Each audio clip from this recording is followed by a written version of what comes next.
seen some giants of the game in this race before. We're talking about Curlin. We're talking about the aforementioned American Pharoah. We're talking about Smarty Jones.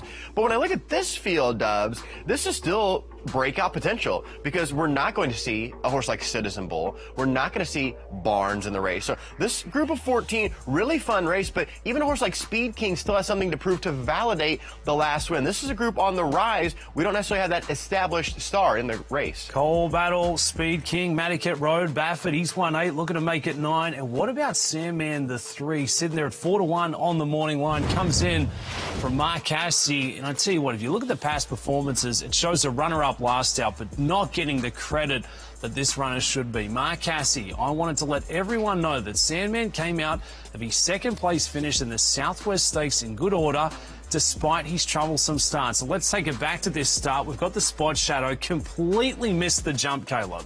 Well, one thing about that bad break, it was self-inflicted. It wasn't unlucky. It's not like another horse bumped into him, but to be the detached trailer and still come on powerfully for second, I mean, the horse is getting really good. In the last 2 races, he's jumped up about 10 to 12 buyer points to a new career top, and you know, they really well thought of this horse. Now, he's by Tappet, Dubs. You don't expect the Tappets to go for big-time money at the 2-year-old in training sale. So he's bred to run a long classic distance, but when they purchased him at the 2-year-old training sale, he was scorching the earth enough that they paid $1.2 million. So a horse that's learning on the fly.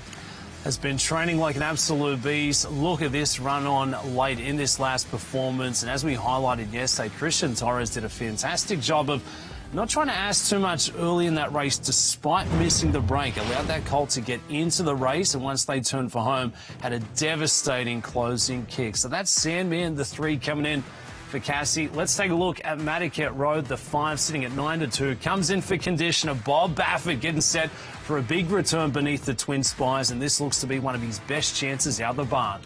One of the rarest pairings of stars, Baffert, Irad Ortiz Jr.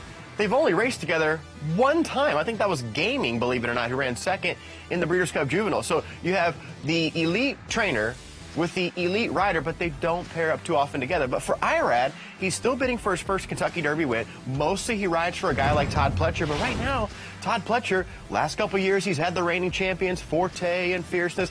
This year, Pletcher, the most Derby points he has is 10. So Irad going to ride here for Bob Baffert, see if he can't get properly on the Derby trail. A couple of the biggest connections in the game. Baffert looking for a record 9th win in the Rebel Stakes. Another big contender looks to be the 10 in Bullard. We turn it back to the Bob Hope, the grade 3 score coming from off the pace down there at the Seaside Oval. This was a wicked scorching pace. The one horse, Mackenzie Street, set a 43-second half mile, and Bullard came right on by with bounding strides. Keep in mind, the horse back in the yellow cap, that was Madaket Road making the debut, and Bullard streaks away impressively. Now, he couldn't necessarily run with Barnes, who is currently essentially the favorite for the Kentucky Derby, but, you know, Michael McCarthy has done well when he has shipped to Oaklawn. He's done it by appointment in recent years. Umberto Rispoli, one of the stars in California, he makes the trip out. Comes off a 3rd in the San Vicente last out. If we take a look at how this race could actually play out come kickoff on Sunday afternoon, the early speed looks like it could be coming from the 11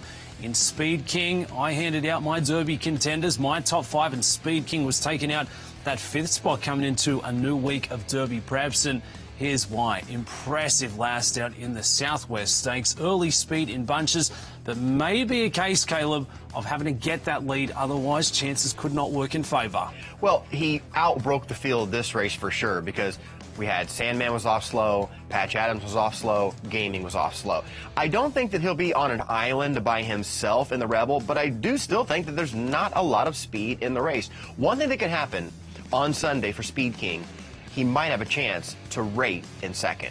We know the horse loves the lead, but a horse like Innovator is probably going to blast the lead. Speed King is drawn to the outside of Innovator. This could be a chance that he could show up a new rating gear sitting in second early on. Innovator will start from post position 8, coming in for the coach, Dwayne Lucas. Also comes in with pretty impressive form, and between a couple of big threats here, Smokin' Wicked, the 9. Tyler Gaffleone aboard for Dallas Stewart amidst a really good run leading back into this race. 3 consecutive victories. Can we make it 4? Well, Smokin' Wicked is the best Louisiana bred going, as evident from this race. This is the Futurity. These are basically the best Louisiana breds, and they're just sailing by. Odds of 2-5 in a canter. This horse was actually second in the Bashford Manor at Churchill Downs. But what do Smokin' Wicked and Bullard have in common? They're right next to each other in the gate. They're the 9 and the 10. Neither has gone 2 turns before. This horse did go 1 mile in the Champagne. First chance of McPatrick, distant 4th, but that's only a 1-turn race. So it's hard enough to go 2 turns for the first time in your career. It's extra hard when you're going 2 turns for the first time in the Rebel, like the 9 and 10 are. Getting that stretch out to the route of ground. Hypnus, the 4, another double-digit shot on the board here. Taking a look at the chances for it. Likely going to be coming from off the pace, so may need a bit of a setup for Kenny McPeak. Now, speaking of going 2 turns for the first time, here's a 2-turn debut win. And as good as Into Mischief is, he's not necessarily one of my favorite stallions to go right to on the slop. But here's an Into Mischief on the sloppy going and pulls away with conviction. We know about the connections, Brian Hernandez and Kenny McPeak, and what they did last year on the trail to Louisville. And this was a pretty smart win. I mean, it's not something you see every day. 2-turn debut, 85 buyer, and the number stacks up pretty well against the rest of the field. Out there in the slop, it shapes up to be a very competitive field of 14. And that's going off on Sunday afternoon as we take a look at the Oakland Park Road to the Derby. Cole Battle taking out the Smarty Jones, picking up 10 points for the effort. Speed King with that speedy performance in the Grade 3 Southwest. Could we do it again? Coming up in the Grade 2 Rebel this Sunday, and then it goes a further step up for the Grade 1 Arkansas Derby. $1.5 million prize purse with 100 points going towards your victor. First post this Saturday, 1:30 Eastern, Sunday and Monday, going off at 1 Eastern there. The Rebel, the Honeybee, Oaks points, Derby points on the line, and we've got 5 of our best out there to take you through all of the lead-up, buzz, and action. It really is a great weekend ahead for racing here in the state.